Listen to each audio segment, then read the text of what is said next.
Voy a invitar a la siguiente mesa redonda de tema Alianzas y compromisos para el futuro promoviendo la salud sexual y reproductiva de los adolescentes. Nuestra moderadora de esta tarde va a ser Nidia Solís de Ecuador. Por favor, le quiero invitar a pasar.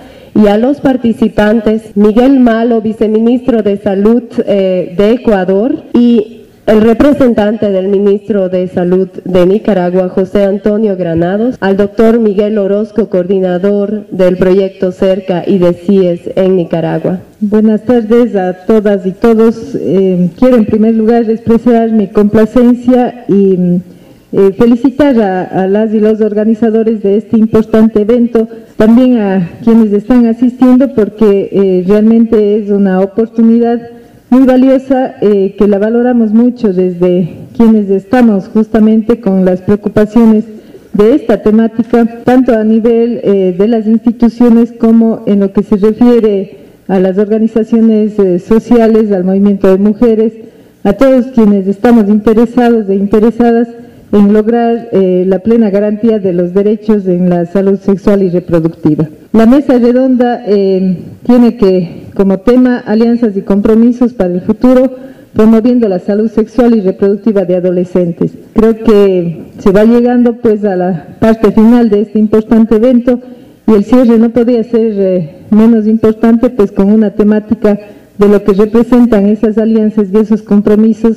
en base a la luz de las experiencias, de las disquisiciones que se han hecho en todos los estudios, en la presentación de las distintas propuestas y avisorando pues realmente un futuro mucho más importante en las mejoras de las condiciones de salud sexual y reproductiva.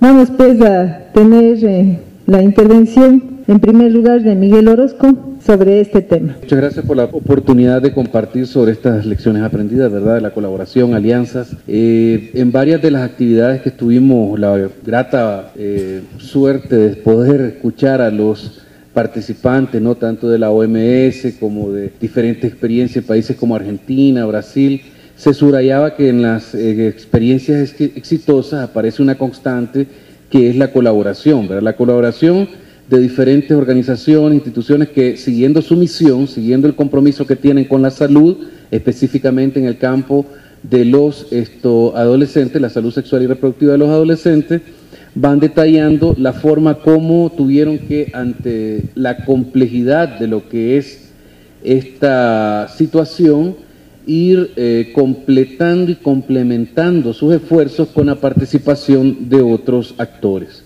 Esto no es nada fácil, se dice rápido, aquí hay encuentros y desencuentros, hay de todo tipo de experiencias, pero lo que logra dar resultados positivos es guardar cada quien su naturaleza y su misión. Y en esto estaba reflexionando y bueno, la misión universitaria, por ejemplo en el caso nuestro, que me gustaría pues más detallar, como Centro de Investigaciones y Estudios de la Salud de la Universidad Nacional Autónoma de Nicaragua, en 30 años hemos ido evolucionando de acuerdo también a cómo han ido evolucionando las necesidades de salud y la forma de responderlo.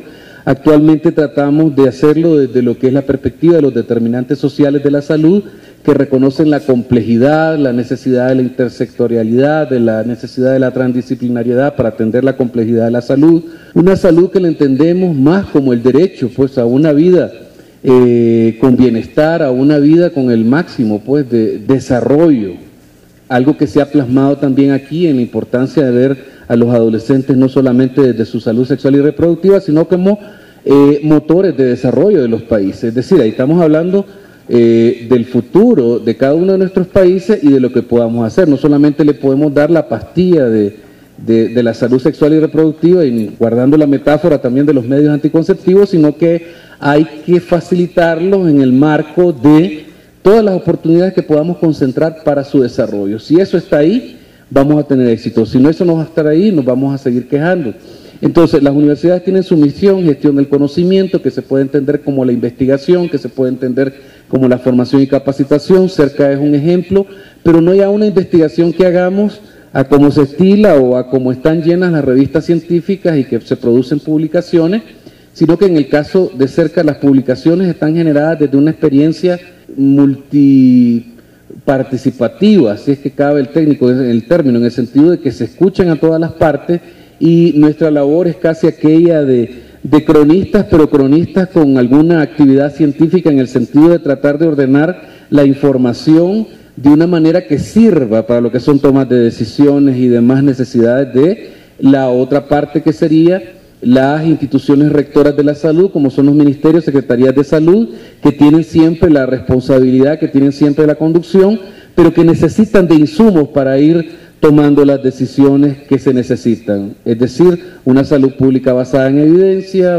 una toma de decisiones, una gestión y una conducción o rectoría del sistema de salud desde la mejor evidencia posible. Entonces, también está el sector comunitario, que tal vez no produce información como la entendemos clásicamente, ¿verdad?, tradicionalmente dentro del sector académico, pero que es una información valiosísima. El hecho de que, por ejemplo, estuvieron los muchachos aquí, perdón, las chicas y los chicos aquí hablando, ya cada quien en salud tiene su participación. Vamos reduciendo la asimetría en la información, que es lo que nos ha caracterizado como un sector donde por esas razones surgen mucho las inequidades, ¿no? O surgen mucho también lo que son las desigualdades. Dentro de estas desigualdades podemos reconocer como aceptable el hecho de que tengamos diferentes necesidades, pero lo que no es aceptable es que no podamos atenderlas.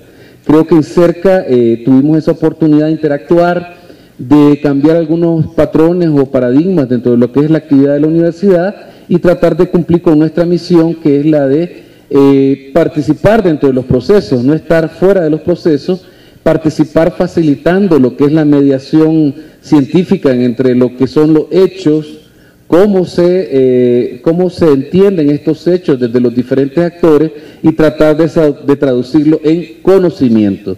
El conocimiento va más allá de la información, va más allá de una tasa, va más allá de una tendencia. El conocimiento se entiende como aquella forma en que la información puede ser utilizada y esa forma puede cambiar según esté dirigida a tomadores de decisiones, a sector comunitario. Como universidades no podemos tomar la excusa de que pertenecemos al sector científico y que hablamos el lenguaje que se habla ahí. No, a ver, esa mediación tiene que estar presente y tenemos que facilitar los procesos. Otros aspectos también que tenían que ver con esta participación desde el sector académico era en el sentido de dar la oportunidad de acceder a la información científica a sectores que tradicionalmente no lo hacen. Yo me voy a detener aquí, ¿verdad?, para darle también la oportunidad a mis demás colegas para en algún momento, pues, si se puede entablar el diálogo. Muchas gracias. Gracias al doctor Miguel Orozco. Les recordamos que pueden ir anotando sus inquietudes, preguntas, opiniones para el final de las intervenciones, pues puedan hacer uso del foro público. A continuación tenemos entonces la participación del doctor José Antonio Granados de Nicaragua. En lo que tiene que ver con la atención integral del adolescente, abordando siempre el mismo aspecto, nosotros en Nicaragua, muchas de las cosas que ustedes han planteado, que hemos revisado durante estos 3 días, se retoman. A lo largo de los años y para llegar hasta donde estamos, el modelo de salud familiar y comunitario pretende integrar una atención que vea los aspectos biopsicosociales en nuestras unidades de salud.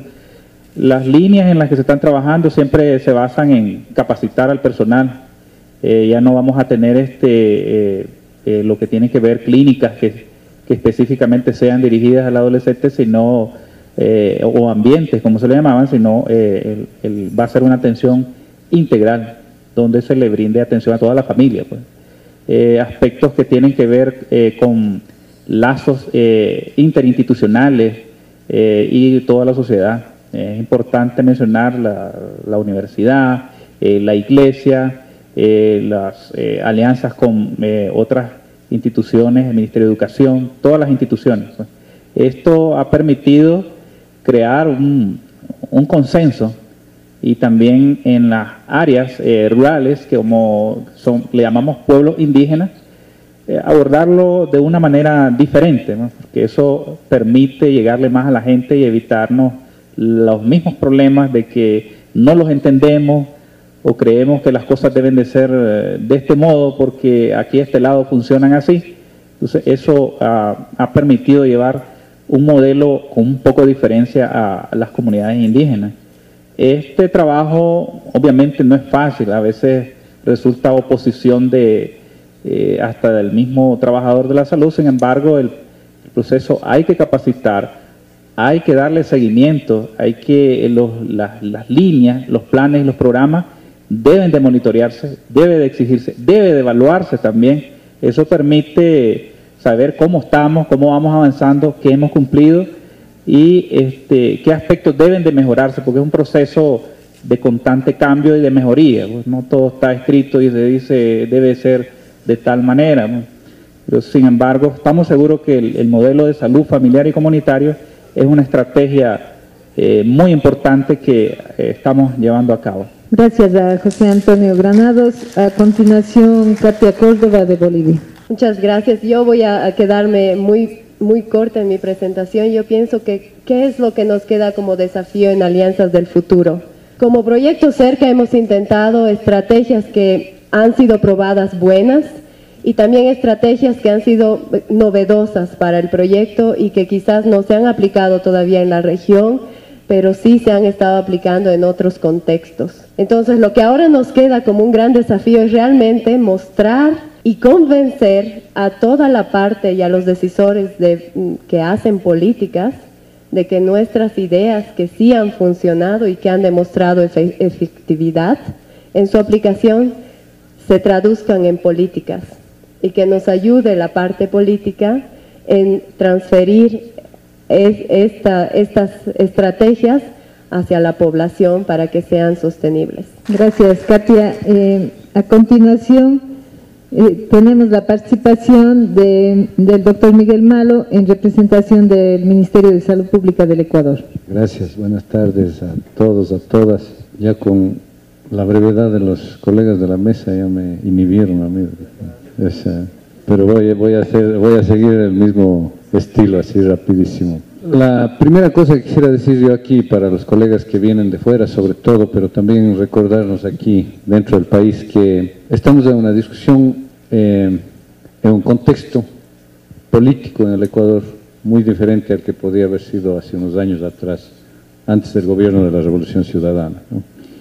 Yo creo que hasta para la más recalcitrante oposición está claro que para este gobierno la salud pública ha sido una prioridad y que hay un esfuerzo serio del gobierno y del Ministerio de Salud Pública como parte de ese gobierno para cumplir lo que dice la Constitución, la salud como un derecho. Y lo bonito que ustedes vieron ahí en una de las presentaciones, no sé si hubo antes de la Ana, que es un derecho que está articulado a otros derechos, ¿no? Es decir, nosotros ya tenemos en la Constitución el concepto mismo de determinantes de la salud, ¿no? En el artículo 32. Y yo creo que ha sido consecuente con eso lo que se ha generado desde el gobierno para trabajar la salud de los adolescentes, desde una perspectiva más integral. Es interesante pensar, por ejemplo, que el ENIPLA, a pesar de que el Ministerio de Salud Pública tiene un componente fuerte, sin embargo, está articulado a un Ministerio Coordinador de Desarrollo Social y es desde ahí que se genera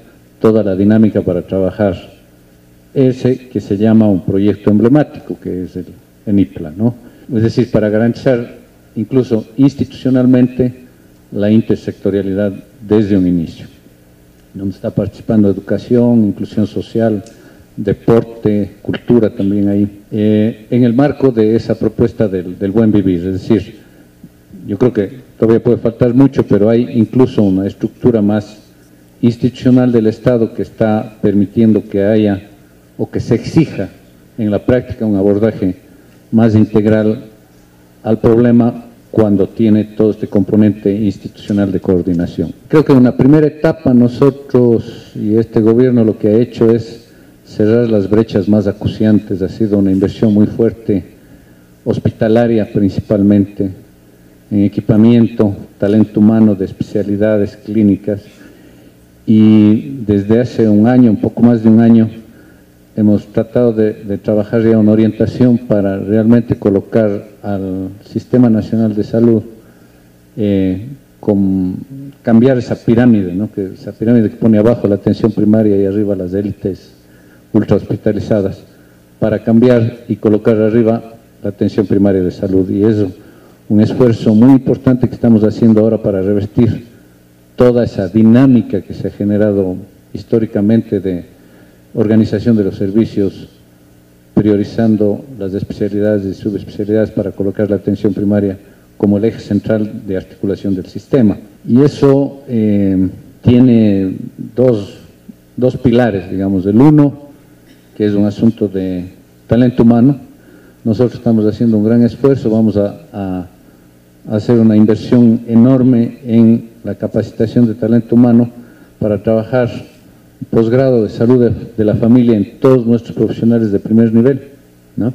Equiparar los salarios a los salarios hospitalarios en el primer nivel. Estamos incorporando también un actor fundamental ahí en el equipo de salud de la familia, que es un tecnólogo, es decir, una formación de pregrado en atención primaria de salud. Y hemos querido, ha sido histórico en este país, por ejemplo, toda la currícula de medicina de familia.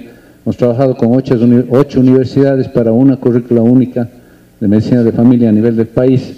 Estamos haciendo lo mismo para enfermería y estamos trabajando lo tecnológico de los TAPS ya este momento con 1.800 en el país. Y la idea ha sido incorporar ahí todos estos elementos que permitan integralidad en la atención, ¿no? Y ahí, bueno, la SUSI ya era parte de ese sacrificio de la transición, diría yo.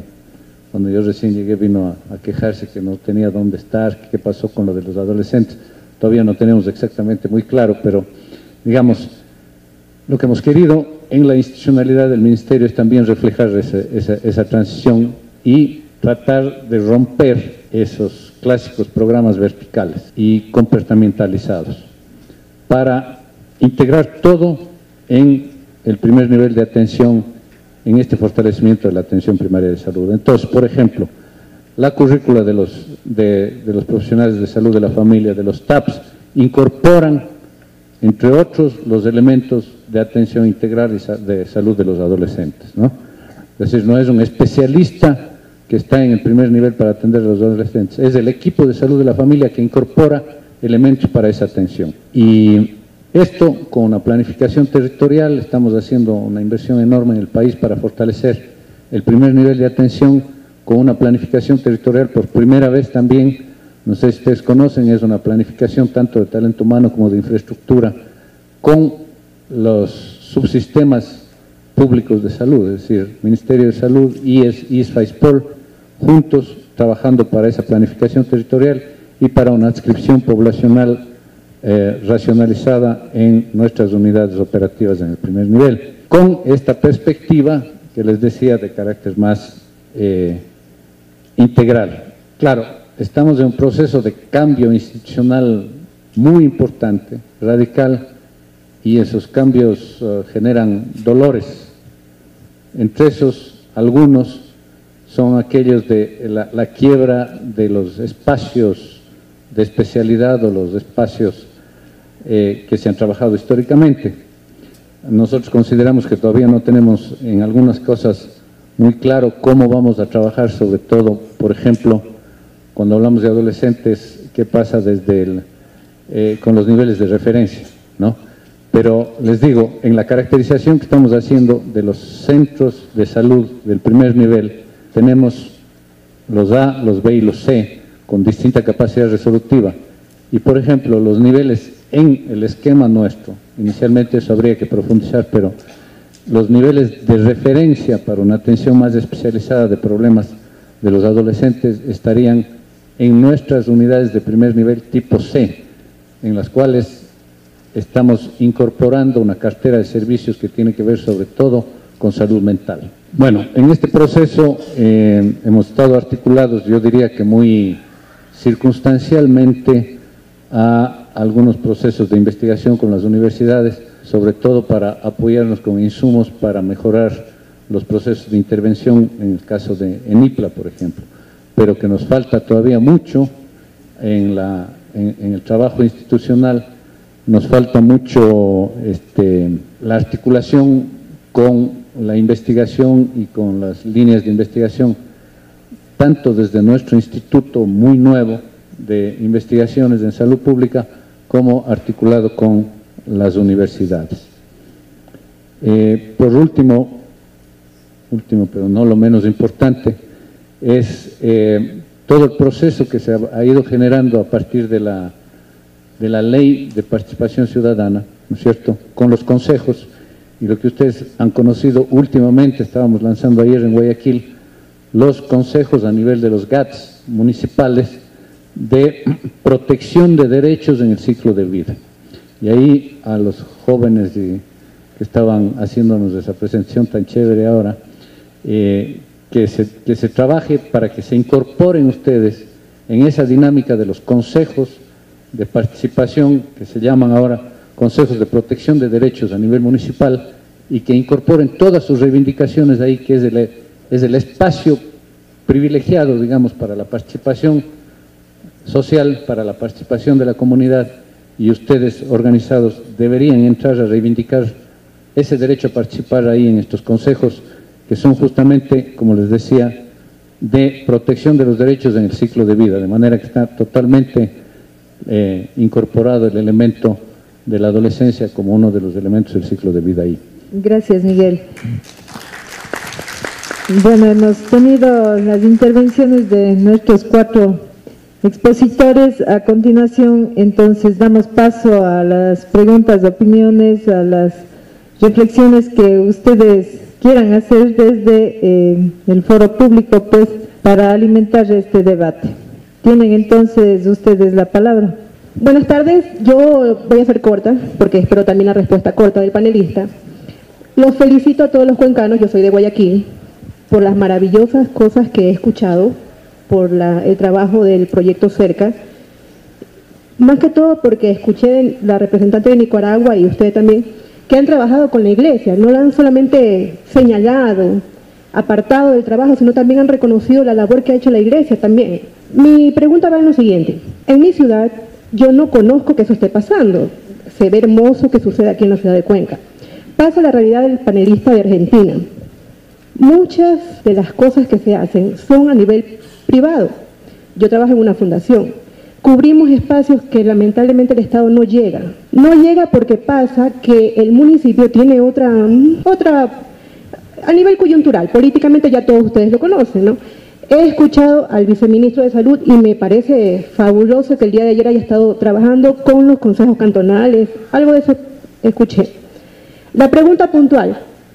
Hablamos de una salud integral. En cada uno de sus países se contempla, dado que ayer escuchaba mucho lo que es la dificultad de apego, las consecuencias en los adolescentes, y también que el componente psicológico es algo importante. En sus países, para que haya una salud integral, se está dando espacios en los centros de salud para que haya un representante psicólogo ahí.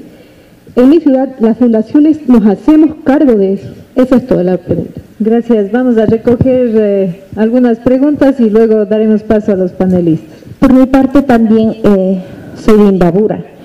Por el interés del tema yo he participado, el congreso ha sido muy importante y justamente también las exposiciones de todos los expertos que están en este momento. Para mí ha sido, he estado escuchando con mucha atención. Las exposiciones de los diferentes expertos, como digo, nos hace pensar muchísimo, y las experiencias que hemos visto. En uno de los puntos yo escuché de nuestro Ecuador que están fortaleciendo el nivel primario. Entonces, hemos visto, hay bastante avance, pero a pesar de eso, en algunos subcentros solamente está una enfermera, un médico. Entonces yo creo que en qué forma están mejorando ese primer nivel. Y por otra parte también el personal de salud, que ellos están trabajando así con todas las ganas, pero solamente 2 personas es muy difícil. Y por otra parte, nosotros en realidad estamos visitando a las mujeres embarazadas en el sitio donde ellas están, porque conocemos que muchas mujeres indígenas no quieren acceder a los servicios de salud, aunque el personal de salud están visitando constantemente, quizás a veces cierran las puertas. Entonces, en ese momento, uno de los puntos importantes ha sido una persona que hable su idioma nativa. Entonces, hemos llegado al sitio, pero para nosotros visitar casa por casa en esos lugares tan distantes, solamente se ha podido visitar 2 embarazos y nosotros estamos integrados dentro del Comité de Salud local. Claro que de Junta Parroquial nos presta un carro si en caso de emergencia, pero para una visita domiciliaria ha sido muy difícil. Entonces uno mismo con su recurso económico quizás estamos ahí trabajando mucho. Entonces en este caso, ¿cómo se puede facilitar un vehículo o no sé cómo se puede priorizar a esas zonas distantes? Muchas gracias. Buenas tardes, en verdad les felicito y tengo 3 temas, por ejemplo, de que me gustaría, primero en el hecho de la educación de los adolescentes en las universidades. Me parece un excelente proyecto porque a la final cuando yo estudié en pregrado no tuve esa capacitación, luego cuando fui a posgrado tampoco, tuve que estudiar afuera lo que era ginecología pediátrica y luego atención integral de los adolescentes. Y eso me sirvió como para luego vincularme justamente con el estudio de ellos, para poder tratarlo. Entonces eso realmente felicito la iniciativa de la doctora, que se implemente eso dentro de las universidades. Lo segundo es, por ejemplo, yo trabajé en un hospital del cantón, de aquí de la provincia de La Suay, pero realmente los insumos en relación a planificación familiar no llegaba, o era la demora en la reposición de los insumos. Tuvimos, por ejemplo, de la Depo-Provera como 8 meses que no teníamos. Y otra cuestión fue que tuve en otro centro de salud el implante, por ejemplo, tenía pacientes que me iban a solicitar, ellas ya tenían el conocimiento del uso de eso, pero cuando solicité que se me entregue en farmacia, tuve un inconveniente porque me vinieron a decir, doctor, usted tiene que seleccionar a las pacientes. Entonces, ¿a quién pongo? Le digo, tiene que colocar a las que tengan más de 2 hijos. En ese caso no estaba, imagínense, la que me pedía tenía 21 años, era estudiante, le habían hecho una cesárea y quería un implante. Y ella quería utilizar el implante sobre todo para continuar con sus estudios, tener un método anticonceptivo. Y me negaron a utilizarlo en ella. Eso fue otro. Y los programas, por ejemplo, yo tuve una bonita experiencia trabajando con las representantes de aquí, de Cuenca, en relación de los programas de NIPLA y de los HADAS. Yo soy ginecóloga, pero como decía, yo realmente tenía que atender pacientes y llevar a cabo el programa de adolescentes. Y no podía dividirme en 2. Me gustaban las 2 cosas hacer, pero sin embargo tenía que tener cobertura para continuar trabajando también. El problema es que logramos hacer un centro, mejor dicho, nos dieron un espacio para hacer la atención a adolescentes. Ahora, después que tuve que salir por otras razones personales de ahí, es lamentable que ese espacio que me dieron para la atención en adolescentes ahora está como archivador. Y otra cosa, que los insumos que muchas veces me mandaban de aquí, del ENIPLA, para allá, para el centro, para el hospital, no se me entregó. Nunca me informaron que llegó al hospital, sino que demoraron y me preguntaron cómo se enteró que llegaron. Realmente fue porque me chismearon. Pero ese fue un problema. Gracias. Pedimos, por favor, que hagan una intervención más concreta en torno a los aspectos más generales de la política pública, de los desafíos. Yo entiendo que hay, y así lo entendemos, que hay muchos problemas y muchos casos específicos, pero interesa atender de manera integral todo lo que sean los planteamientos de ustedes frente a estos desafíos de la política pública. Realmente 2 cosas. Me parece excelente la iniciativa que plantea el doctor Malo de integrar dentro de los gobiernos autónomos descentralizados una especie de comité, no recuerdo bien el nombre, para la restitución de los derechos. En Cuenca vamos un paso al frente. Ya tenemos una red de salud sexual y reproductiva justamente enfocado en ese marco y realmente me parece felicitable que hemos comulgado en esa idea y que es replicable y justamente responde a las necesidades y donde están participando varios actores sociales, instituciones gubernamentales, no gubernamentales y obviamente la sociedad civil. La segunda cosa es que realmente, y esto vendría a ser una pregunta, en la provincia de La Suay ha habido un gran éxito con los centros de atención diferenciada para adolescentes. Hemos participado directamente como docentes, como ginecólogos en estos servicios. Hay varios, creo que son 10 o más. Había. Entonces, me preocupa un poco porque se ha visto la efectividad de los centros. Se ha visto efectivamente que pueden ser un espacio adecuado, que rompa esa barrera, como decía hace un momento el doctor Naranjo, para el acceso a servicios de salud sexual y reproductiva. Mi pregunta concreta es, ¿cómo se enmarcarían estos centros dentro de un modelo que está planteándose actualmente? Buenas tardes. Es algo que me cuestiona y tal vez tiene que ver con la pregunta del señor que me antecede.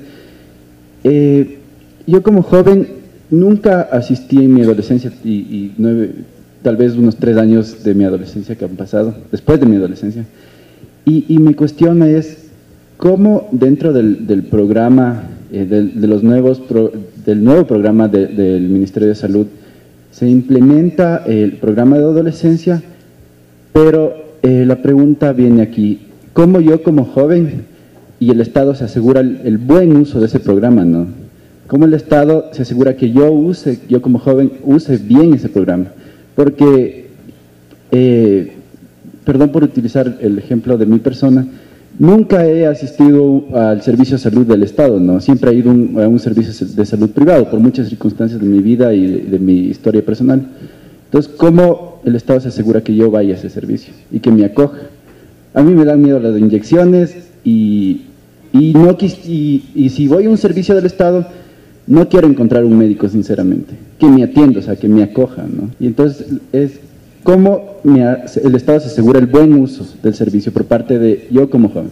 Una cuestión nada más para acotar justamente la pregunta de mi compañero, y es también, o sea, preguntarnos el Estado qué políticas o qué decisiones toma justamente para promover que los chicos que asisten a los centros de salud y todo esto, que no solamente asistan, sino que también participen y se vuelvan ellos promotores de salud. O sea, cómo se da si es que hay un enfoque integral en ese sentido, y también cuál es el enfoque que se utiliza para capacitar a los profesionales. Ya escuchábamos antes al doctor Curi que decía que había también una teoría de los cuidados. O sea, ¿cuál es el enfoque? El enfoque es como más integral, el enfoque es solamente de prevención médica, en que nos enfocamos. Muy buenas tardes con todos y con todas. Voy a ser concreto y deseo retomar la primera pregunta. En esta última intervención, el último panelista nos habló sobre el programa de la conformación de los equipos de salud mental de atención primaria. Esto es una innovación que se ha formado en este gobierno. De pronto es una aspiración histórica de algunos visionarios del Ministerio de Salud Pública, pero se está concretando en este gobierno y eso merece un formidable reconocimiento, ya que tendrá la gran tarea de llevar a la vanguardia y sacar adelante la atención primaria de salud a nivel nacional. Estos equipos estarán conformados por los egresados de medicina, los estudiantes que hacen la rural, los médicos que van a hacer la maestría de medicina familiar y comunitaria, y también van a estar conformados por personas de la comunidad. Se va a abrir el espacio para la oportunidad para la participación social. Y mi pregunta concreta, retomando la primera pregunta, es ¿de qué forma se está integrando la salud mental en este equipo o en la estrategia de atención primaria? ¿De qué forma se está integrando la salud mental en la formación de los TACs, por ejemplo? ¿De qué forma en el programa, en la currícula de los TACs, se ha considerado los contenidos de salud mental? ¿De qué forma se está integrando la salud mental en la atención primaria en el Ecuador? ¿De qué forma han habido avances? ¿Cuáles son las nuevas metas, propósitos, objetivos que nos van a indicar que se está integrando la salud mental en la atención primaria? Ya que a lo largo de estos días hemos hablado de la salud sexual, y uno de los componentes es el comportamiento, ¿no? El comportamiento de los adolescentes, el comportamiento de los factores conductuales, psicológicos. ¿De qué forma se está integrando entonces la salud mental en la atención primaria? ¿De qué forma se está integrando la organización comunitaria, la participación social, verdad? Porque hemos estado hablando, y yo siento en lo personal que hemos estado redundando en el enfoque de la atención, del tratamiento, y no tanto de la prevención ni de la promoción. Entonces, ¿de qué forma se está integrando eso en la atención primaria? Bueno, yo soy de Argentina, trabajo con educación sexual, y según alguien me informó hace unos días aquí en Ecuador, hace alrededor de 2 años se puso una ley que si dos adolescentes menores de edad tienen relaciones sexuales y por parte de alguno, que generalmente son los padres de la muchacha, denuncian, esto se toma, bueno, el muchacho será castigado e irá inclusive a reformatorio. No sé si eso es correcto o no. Ah, porque si no me preguntaba cómo hacía un adolescente para ir a... Bien, punto. Y la otra cosa es que para ir a buscar ayuda, a buscar anticoncepción, tienen que ir o ser mayores de edad o acompañados, ¿no? Entonces me informaron mal. Soy Mari Carmen Calle, de Perú, y quiero hacer una pregunta concreta. ¿Cuáles van a ser los mecanismos para que no se invisibilice al adolescente dentro de la atención primaria? Porque seamos sinceros, cuando nosotros hablamos, hay experiencias que nos han demostrado de que no funciona muy bien eso. Entonces, mi pregunta es, ¿cuáles van a ser esos mecanismos? Porque es sumamente claro que los adolescentes tienen que tener una atención diferenciada para que lleguen a nuestros establecimientos, porque si no la tienen, simple y llanamente no van a llegar. Ahora, siempre los adolescentes los invisibilizamos y eso es una cosa mundial, eso no es solo de Ecuador, pero últimamente ya está reconocido mundialmente que la salud del adolescente es prioritaria, no solamente porque en esta etapa se van a poner todas las enfermedades no transmisibles y todo esto que sabemos, sino The Lancet lo dice el año pasado, a mitad de año, de que la salud del adolescente es indispensable para mejorar mortalidad materna, mortalidad infantil y prioritariamente mortalidad neonatal. Entonces, lo que preguntamos es, ¿cuáles van a ser esos mecanismos? Porque el histórico dice que siempre vamos a priorizar madre y niño.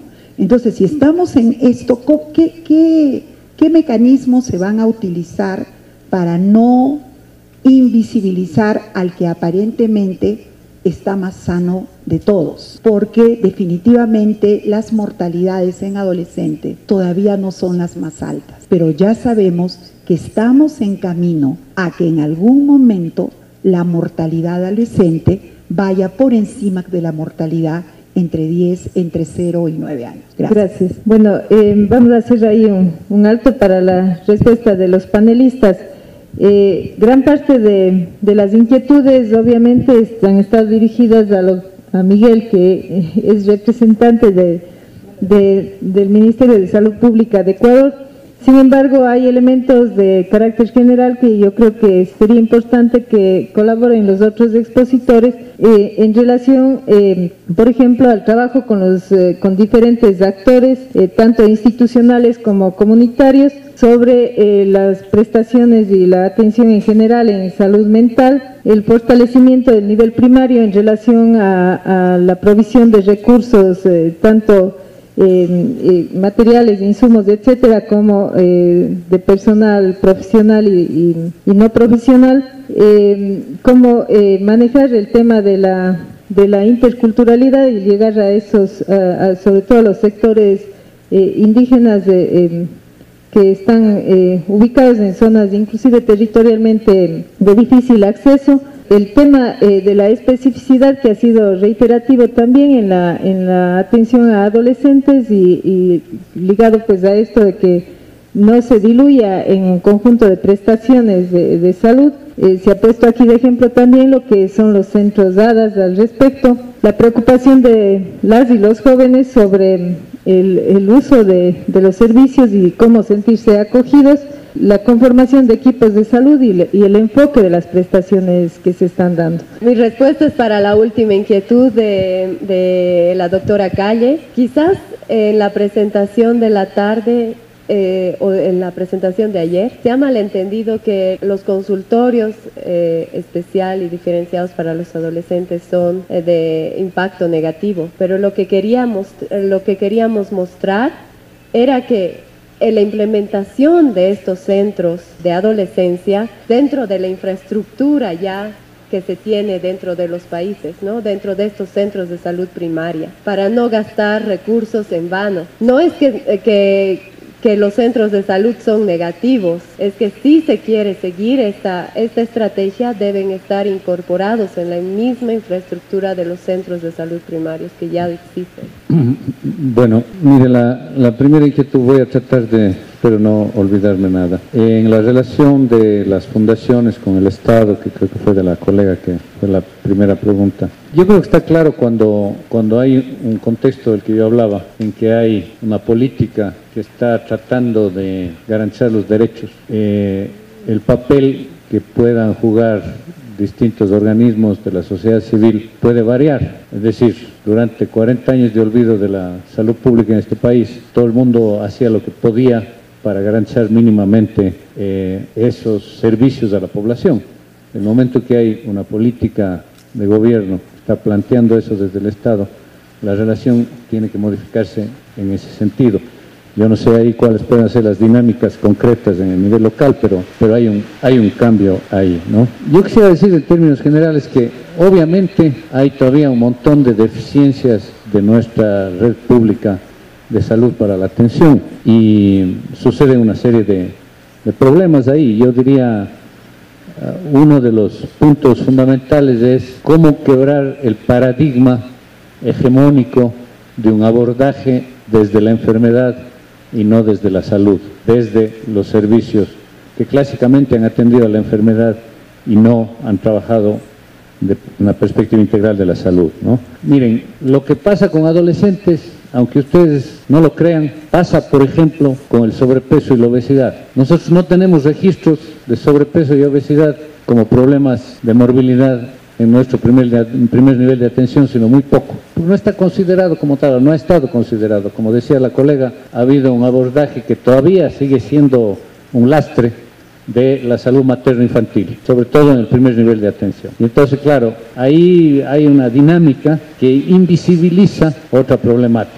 Si quieren, otra más grave todavía, problema de salud mental. Los datos epidemiológicos en la región nos dicen que tal vez la carga de enfermedad mayor de nuestras poblaciones está en problemas de salud mental. Sin embargo, yo debo confesar que ha sido absolutamente negligenciado desde el sector público y que estamos tratando de, digamos, pagar esa deuda en ese sentido con toda una propuesta de política y de articulación de la salud mental en toda la red que tenemos. Decir que la invisibilización de problemas no ha sido de los adolescentes, ha sido de una serie de otros problemas que parten de un abordaje muy parcializado de la atención a la enfermedad de la población, ¿no es cierto?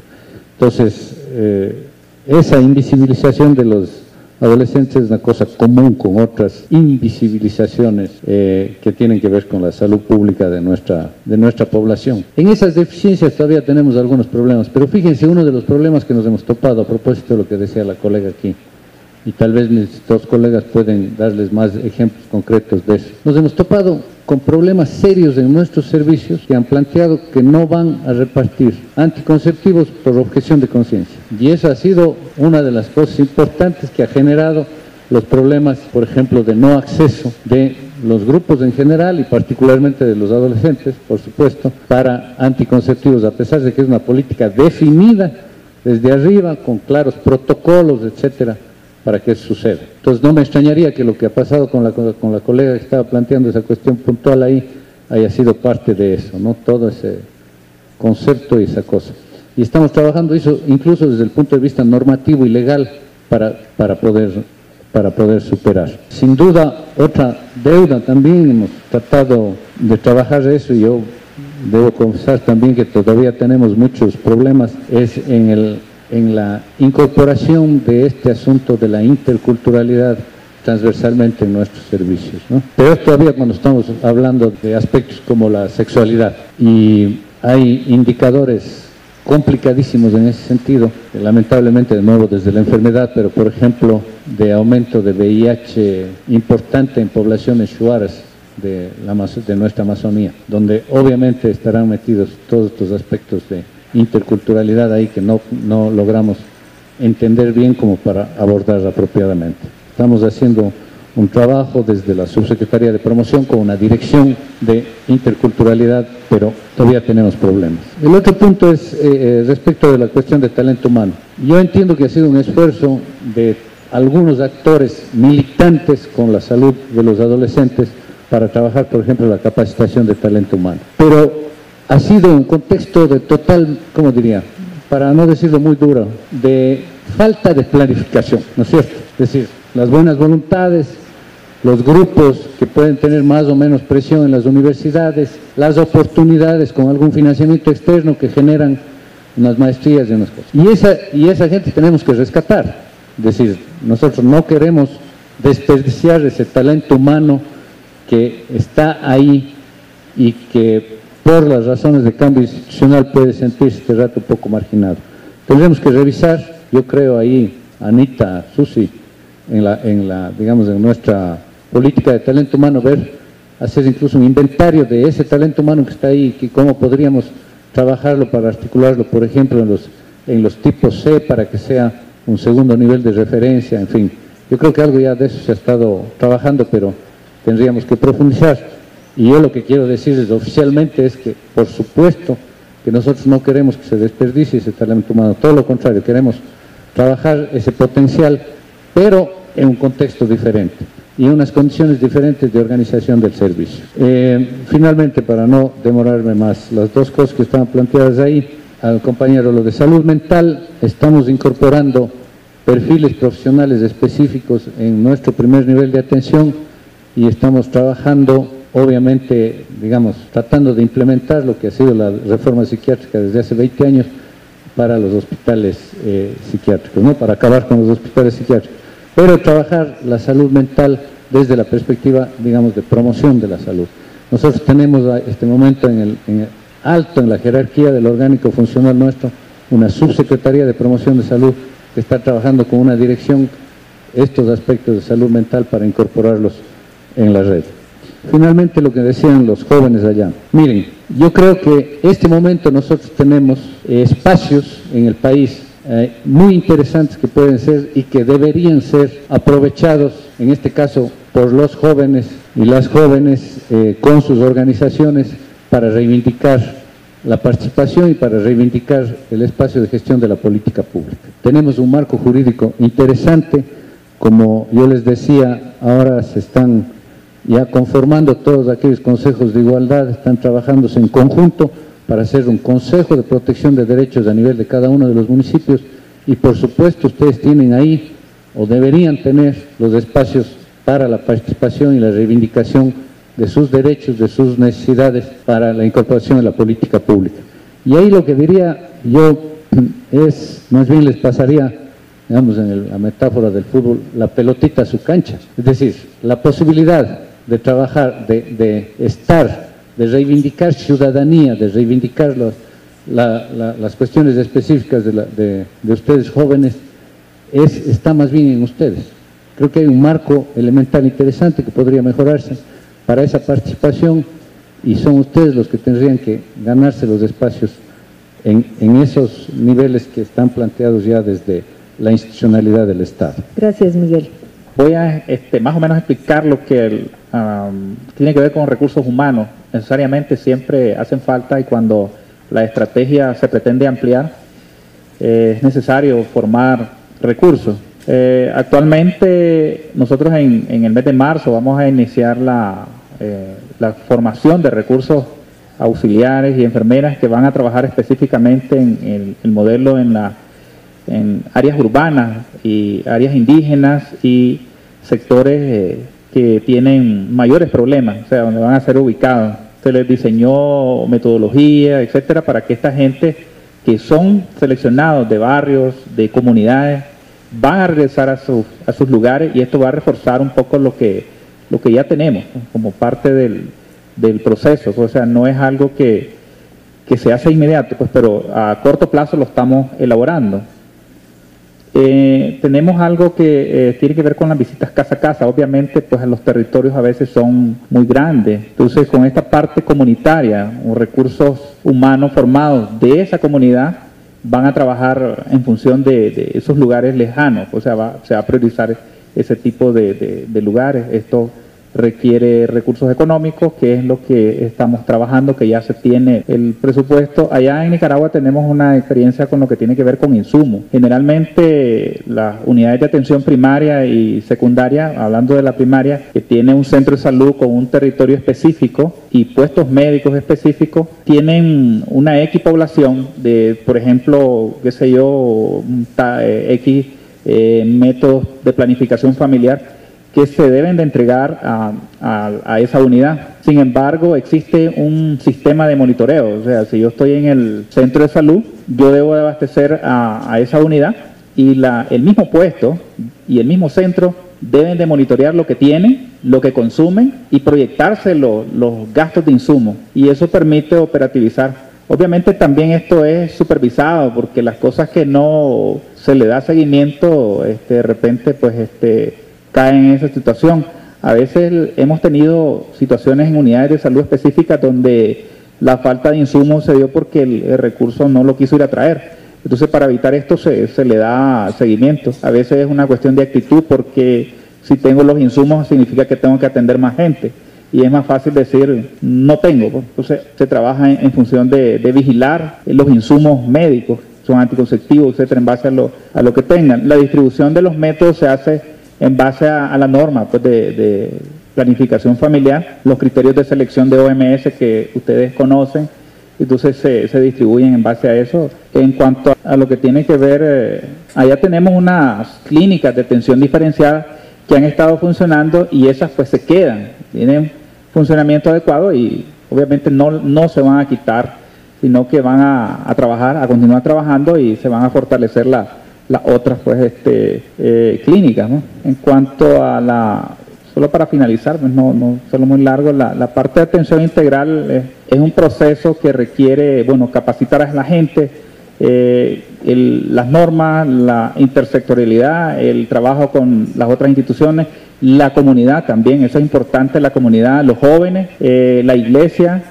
los organismos y toda la gente que esté en la comunidad, porque esto es más operativo de la comunidad, retroalimentar las cosas que están pasando desde que la partera, el brigadista nos indique en donde no tenemos cobertura que hay una paciente que está embarazada, o hay una joven que quiere planificar y entonces hay que apoyarlo. Se está trabajando una estrategia que yo creo que ya en algún momento la conocen, que es la estrategia de entrega de métodos anticonceptivos en la comunidad, que esto va también a permitir a través de gente entrenada de las comunidades distribuir previo a una valoración y el apoyo y acompañamiento, podríamos decir, de la gente del Ministerio de Salud. Yo quedé bastante impresionado en algunas de las presentaciones, por ejemplo, cuando el doctor Chandra nos presentaba que la evidencia arroja que muchas de las estrategias a las cuales estamos apegados en adolescentes no son efectivas. Y no son efectivas porque no eran eficaces desde su propuesta o no pudimos ser efectivos, siendo la intervención eficaz, no fuimos efectivos en su implementación, ¿verdad? Y eso no es juego de palabras, es una realidad. Pero bueno, seguimos apegados a ella. Yo en realidad, la evidencia que he encontrado en diferentes países, porque nosotros trabajamos al menos en 3 países en Centroamérica y en otros, es que seguimos aferrados y nosotros somos de los más aferrados, tal vez en las universidades, a los modelos de atención integral. ¿Por qué? Porque responden a derechos, y estamos apegados y todo. Pero yo no puedo dejar de ver de que seguimos estigmatizando y dejando afuera a parte de nuestra población. ¿Y por qué tiene que ser siempre, verdad, en aquellos determinantes sociales de género y generación, verdad, a los más viejos y los más jóvenes? Y resulta que ahí está nuestro futuro, pero no estamos invirtiendo ahí. Claro, la propuesta era teóricamente y legal, hasta en términos de derecho, la adecuada, es decir, todo el mundo tiene el mismo derecho, pero también sabemos de que tenemos que generar equidad para compensar desigualdades. Eso lo tenemos claro y de acuerdo en todas nuestras constituciones, así está, pero me parece que tenemos que afinar todavía. Ese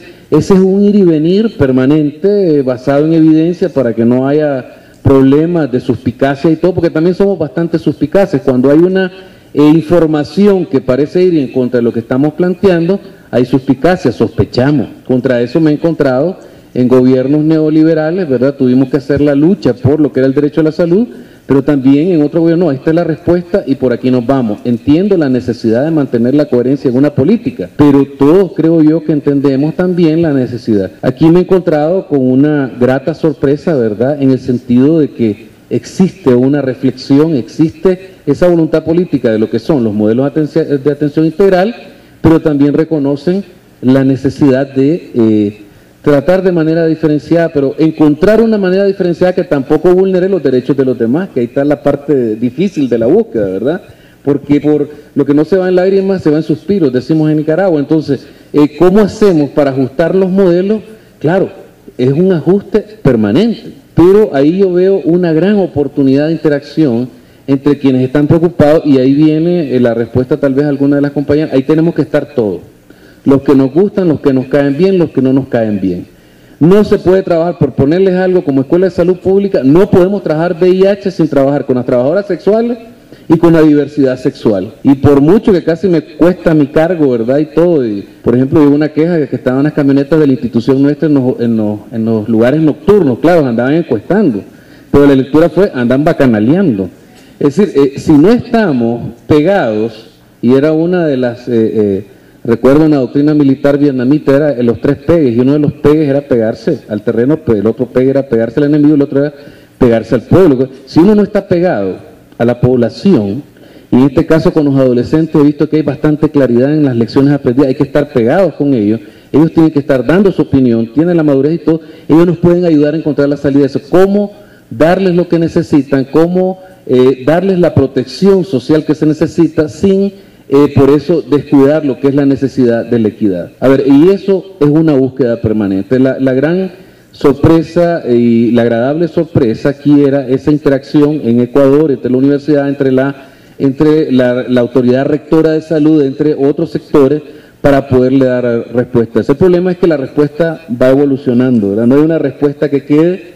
Las políticas requieren de respuestas que sean permanentes, pero tal vez la política no es solamente el modelo de atención integral a la salud, sino que es el ajuste permanente del modelo para que siempre sea integral y siempre genere equidad. Muchas gracias.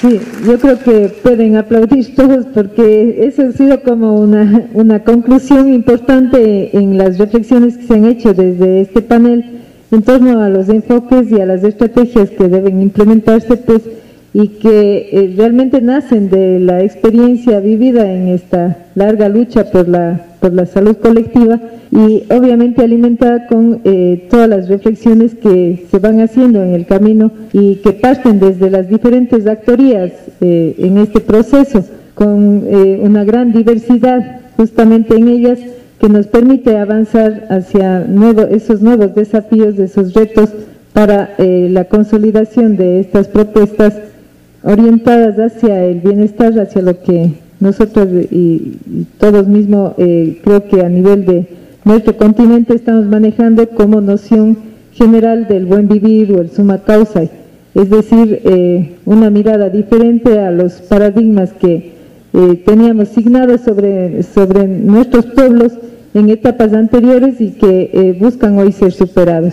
Muchas gracias entonces a nuestros queridos expositores Miguel Orozco, José Antonio Granados, Katia Córdoba, Miguel Malo, a todos y todas ustedes por su atención a esta mesa redonda. Vamos a darnos pues un